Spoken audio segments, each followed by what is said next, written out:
God has always given us signs from above.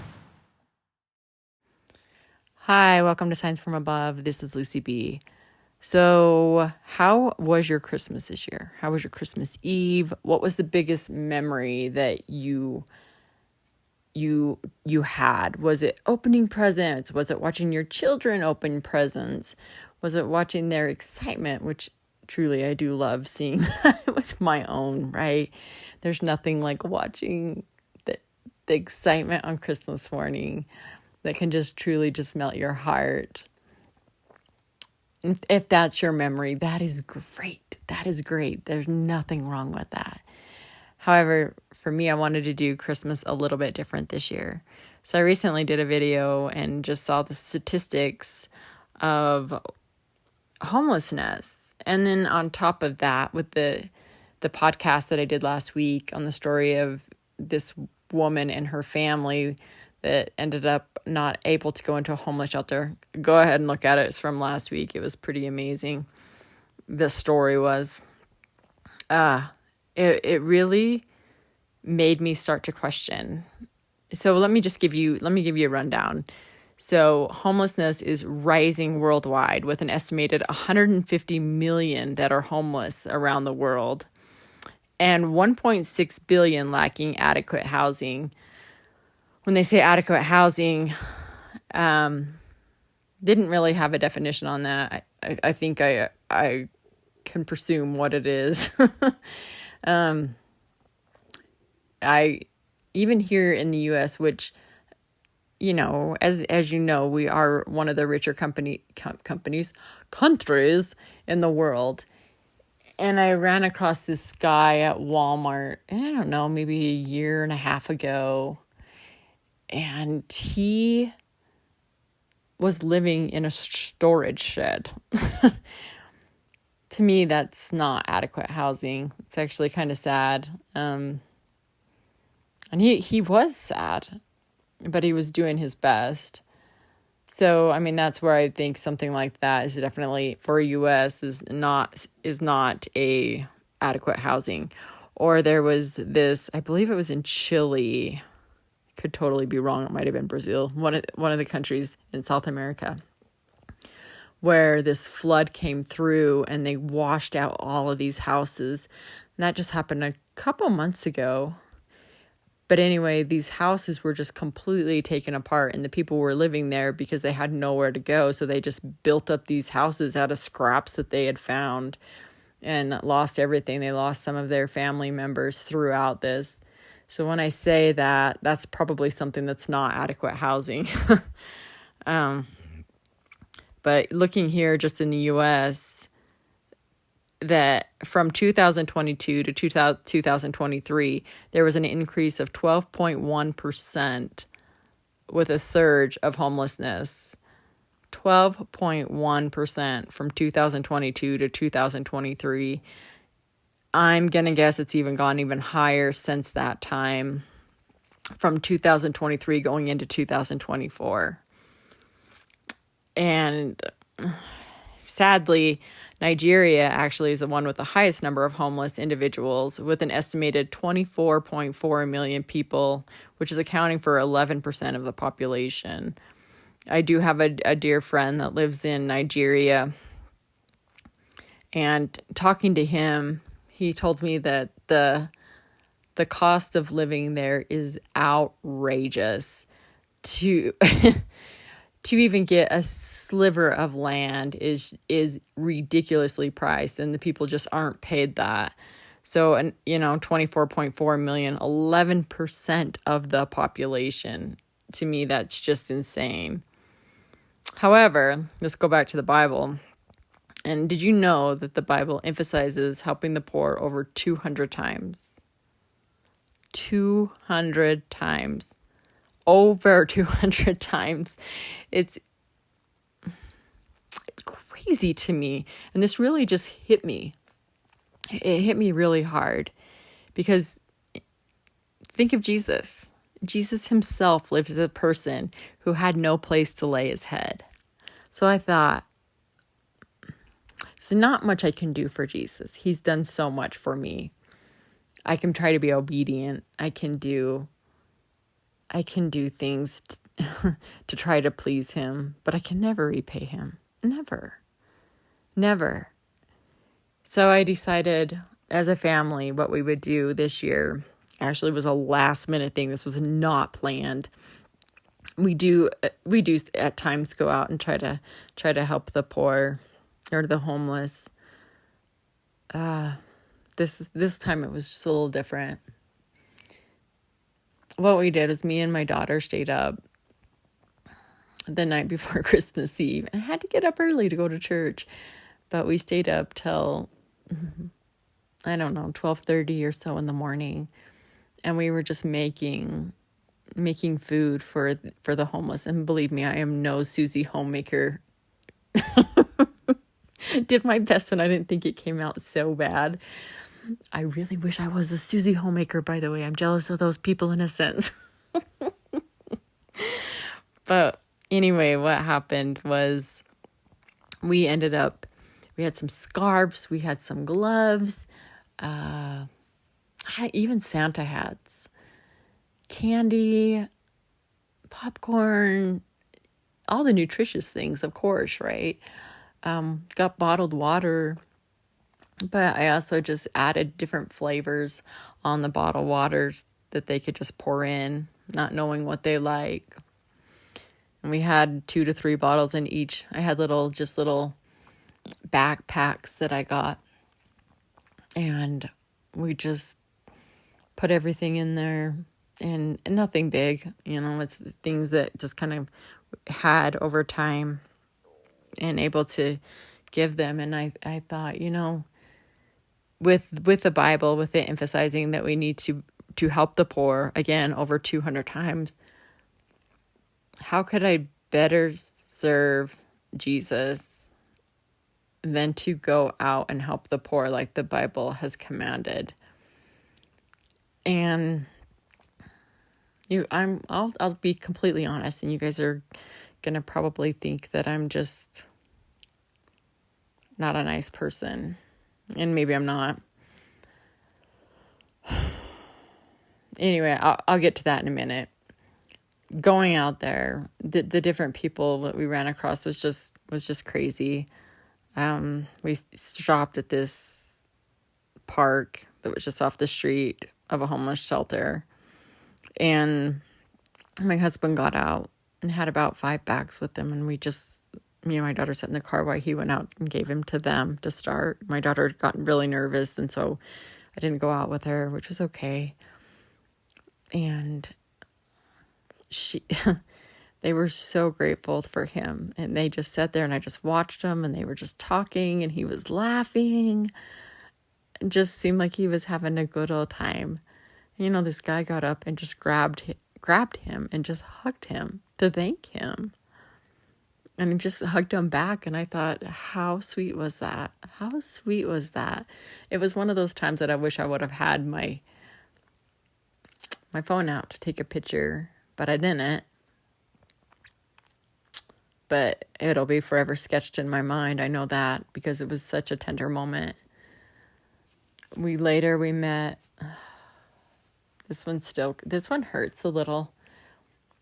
An 86-year-old man that was out there, homeless. He couldn't get to our car because we just pulled up in our car and said, "Hey, do you want a Christmas bag?" And he tried, he couldn't get down a step to get to us. And another guy just said, "Hey, Pops, I got this." I think it was his friend, but the guy was, again, 86 years old. And he went and got him a bag, and told us, the 86-year-old told us a little bit about his life, and he just had severe burns, and they're just so grateful. We didn't run across anybody that was ungrateful. Not at all. Not at all.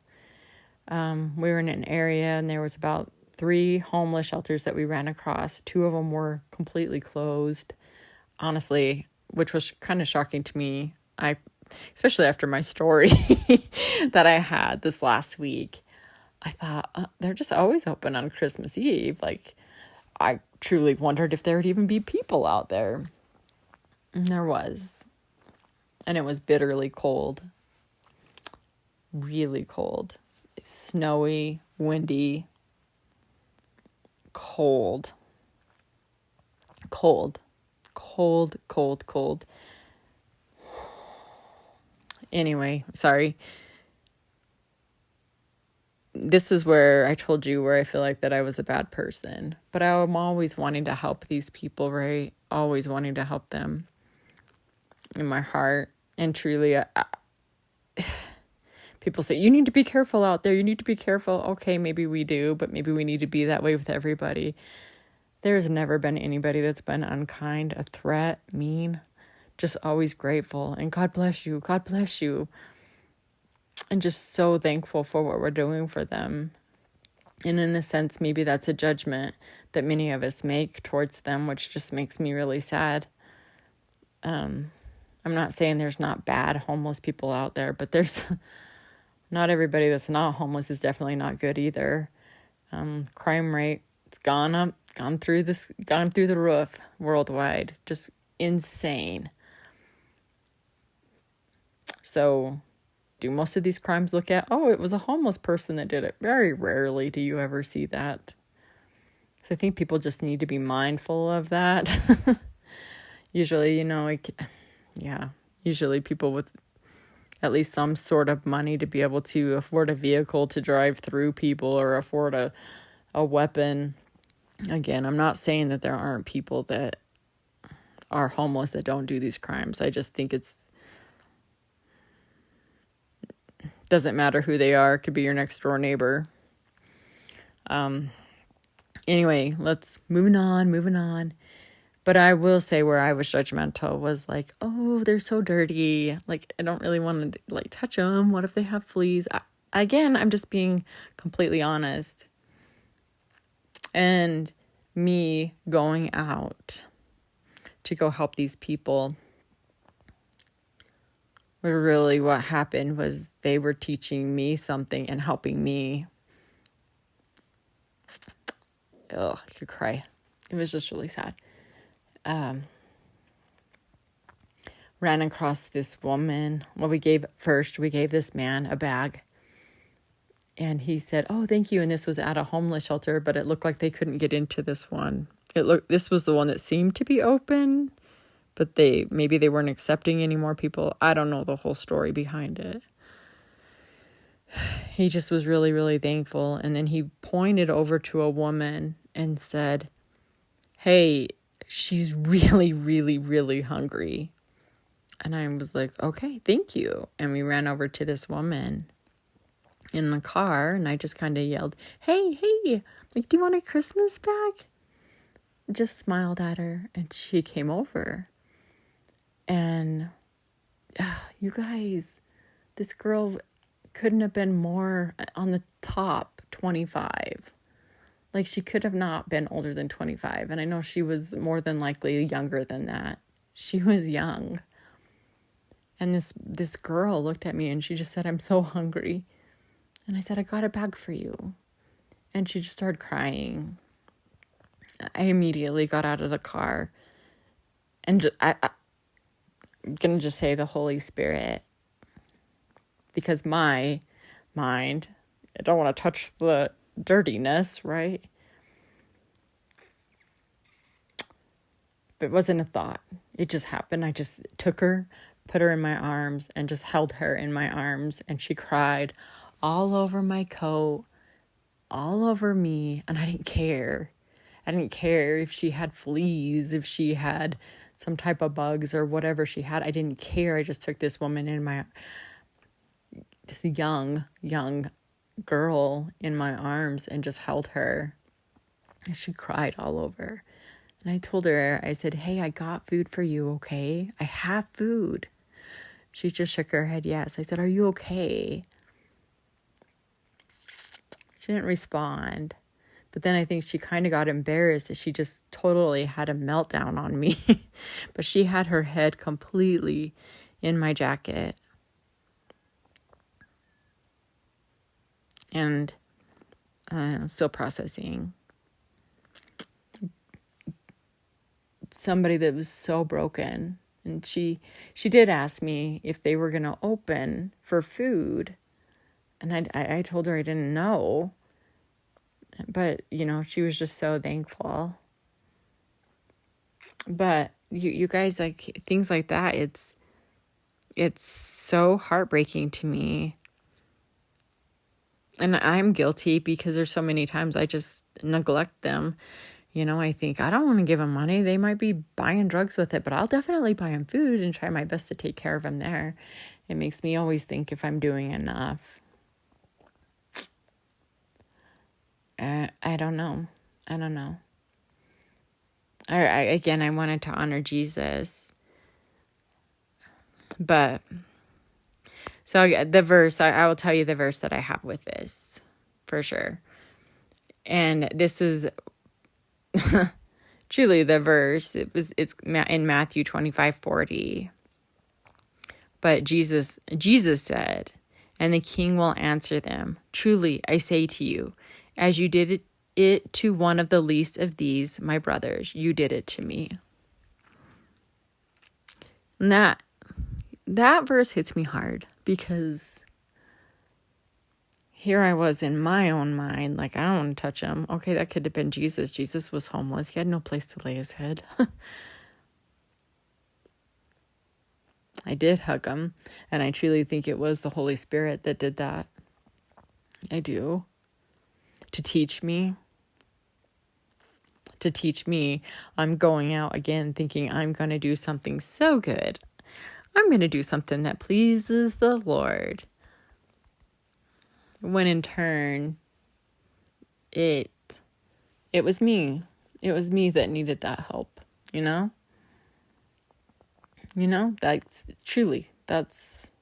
the one that needed the help. They need help, absolutely. But maybe we helped each other, And that's how God chooses us to do that. And I'll just tell you right now, we're here on earth. And yeah, it's hard. It is hard. There are times that just seem like we're climbing a mountain and we're never going to get to the top of this mountain. But I will say, I know that God put us here for a reason. And the reason is to love others and to teach us how to love others. It's the command, right? Love the Lord your God with all your heart, all your soul, and all your mind. And the second is to love your neighbor as yourself.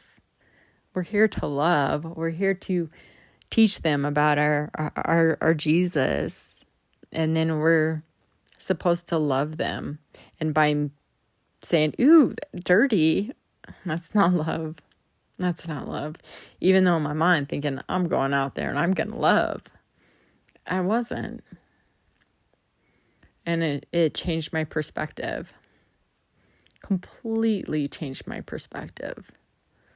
After that hug and seeing that girl, seeing her for who she is and caring for her and loving her, showing her that she has value by holding her close to me and how she just needed that. She needed that.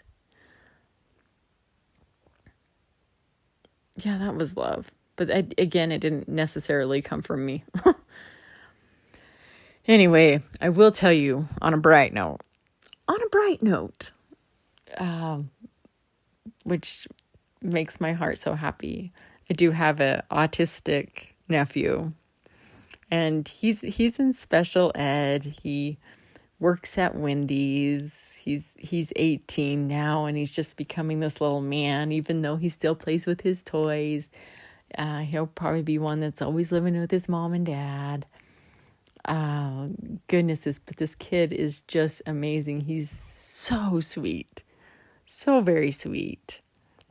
And he just randomly tells my sister that he wants to get baptized. Okay. And he says, and I want to do it on Christmas Eve because that just seems to make sense. So he ended up, it was a morning service that they had, and then they had a Christmas Eve service at night. And he ended up getting baptized. And he shouts to the whole congregation. So wait, first, he was terrified to get up there. and so nervous that they kind of had to tell him everything that was going on, walked him through it. And church is pretty big. But as they're ready to baptize him, he yells to the whole congregation, "Jesus is Lord." And everybody just started clapping at my sweet, sweet, sweet, sweet nephew that's autistic. And he accepted him. He said it with his mouth. He said, "I accept him as my Lord and Savior," in front of everybody. And so those are two highlights. Seeing that happen. He was already saved. I knew he's such a childlike person that would never break your heart for anything, true to his word, but so innocent. But yet shouts to the whole congregation, "Jesus is Lord."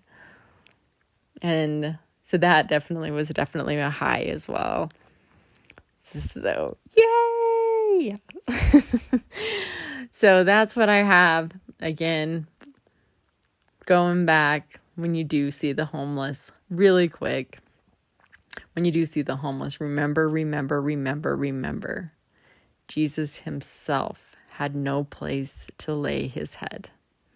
No place to lay his head. That's all I have, and I hope to see you back next week. Bye.